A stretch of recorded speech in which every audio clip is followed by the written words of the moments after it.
എല്ലാവർക്കും നമസ്കാരം. ഓണസദ്യയുടെ ഒരു പ്രധാന അട്രാക്ഷനാണ് ഈ കളർഫുള്ളായിട്ടുള്ള അതീവ രുചികരമായിട്ടുള്ള ഈ പച്ചടി എങ്ങനെ തയ്യാറാക്കാമെന്ന് നമുക്ക് നോക്കാം. അപ്പോൾ വീഡിയോ ഇഷ്ടമായാൽ നിങ്ങൾ ഒന്ന് ലൈക്ക് ചെയ്യണം. സബ്സ്ക്രൈബ് ചെയ്യാതെ കാണുന്ന കൂട്ടുകാരുണ്ടെങ്കിൽ ദയവായി ഒന്ന് സബ്സ്ക്രൈബ് ചെയ്ത് സപ്പോർട്ട് ചെയ്യണേ. അപ്പോൾ ബീട്രൂട്ട് പച്ചടിയാണ് നമ്മൾ തയ്യാറാക്കുന്നത്. അതിനായി 3 ചെറിയ ബീട്രൂട്ട് ഞാൻ എടുത്തിട്ടുണ്ട്. നമുക്കിത് നന്നായിട്ട് തൊലി ചെത്തി കഴുകി വൃത്തിയാക്കി നമുക്കിതൊന്ന് ഗ്രേറ്റ് ചെയ്തെടുക്കാം. അപ്പോൾ ഒരുപോലെ ഗ്രേറ്റ് ചെയ്തെടുക്കുമ്പോൾ ഒരുപോലെ നമുക്ക് കിട്ടും.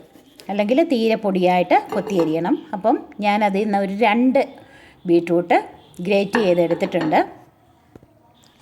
ഇനി ഒരു വലിയ സവാളയാണ് പൊടിയായിട്ട് അരിഞ്ഞെടുത്തിരിക്കുന്നത്.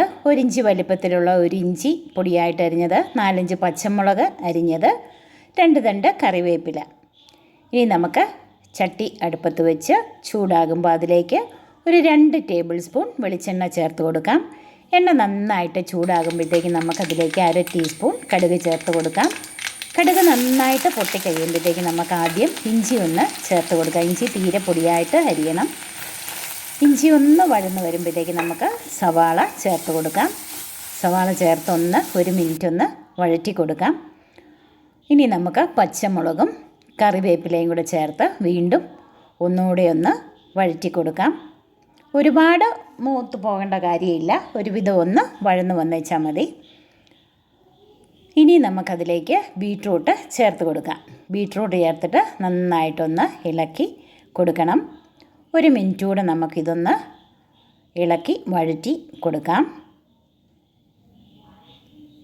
ഒരുപാടങ്ങ് വെന്ത് പോകേണ്ട കാര്യമില്ല. ഇനി നമുക്ക് പാകത്തിനുള്ള ഉപ്പ് ഈ സമയത്ത് ചേർത്ത് കൊടുക്കാം. ഞാൻ 1 ടീസ്പൂൺ ഉപ്പ് ചേർത്ത് കൊടുത്തിട്ടുണ്ട്.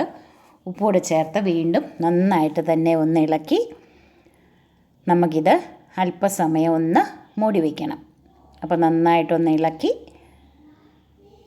അത് എല്ലാം ഒന്ന് പ്രസ് ചെയ്ത് ഇതുപോലെ ഒന്ന് തട്ടിപ്പൊത്തി ഒന്ന് വയ്ക്കാം.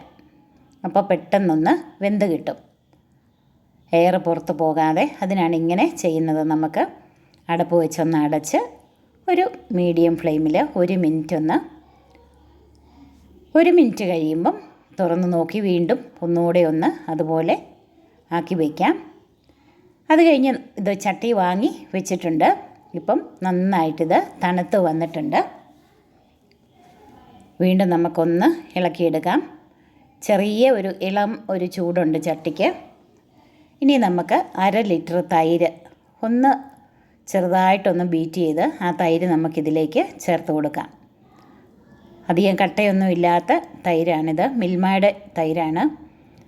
അപ്പോൾ കട്ടകളൊന്ന് ചെറുതായിട്ട് ഉടച്ച് ആ തൈര് 2 പ്രാവശ്യമായിട്ട് നമുക്കിതിലേക്ക് ചേർത്ത് കൊടുക്കാം. ഇതിരുന്ന് കഴിയുമ്പോൾ അല്പം കൂടെ കുറുകും. അതുകൊണ്ട് ഞാൻ 1 കവർ തൈര് മുഴുവൻ ഇതിലേക്ക് ചേർത്തിട്ടുണ്ട്. നമുക്കൊന്ന് ഇളക്കി ഉപ്പൊക്കെ പാകത്തിനാണോ എന്ന് ഒന്നുകൂടെ നോക്കാം. അല്ലെങ്കിൽ പോരാഴികയുള്ള ഉപ്പ് ഈ സമയത്ത് നമുക്ക് ചേർത്ത് കൊടുക്കാം. അപ്പം വളരെ പെട്ടെന്ന് തയ്യാറാക്കാവുന്ന സ്വാദിഷ്ടമായ ഒരു പച്ചടിയാണിത്. ഞാനൊരു 1/2 ടീസ്പൂൺ ഉപ്പും കൂടെ ചേർക്കുന്നുണ്ട്. ഉപ്പുകൂടെ ചേർത്ത് ഒന്നുകൂടെ ഒന്ന് ഇളക്കി ഇപ്പം നമ്മുടെ ബീട്രൂട്ട് പച്ചടി റെഡി. അപ്പം ഈ പച്ചടിയൊക്കെ നമുക്ക് തലേ ദിവസം തന്നെ തയ്യാറാക്കി വെക്കാം. എല്ലാവർക്കും, കുട്ടികൾക്കൊക്കെ ഒരുപാട് ഇഷ്ടമാണ് ഈ നല്ല കളറുള്ള പച്ചടി. അപ്പം തീർച്ചയായിട്ടും നിങ്ങളത് ട്രൈ ചെയ്ത് നോക്കണം. ഇനിയും പുതുരുചികളുമായി നമ്മൾക്ക് വീണ്ടും കാണാം.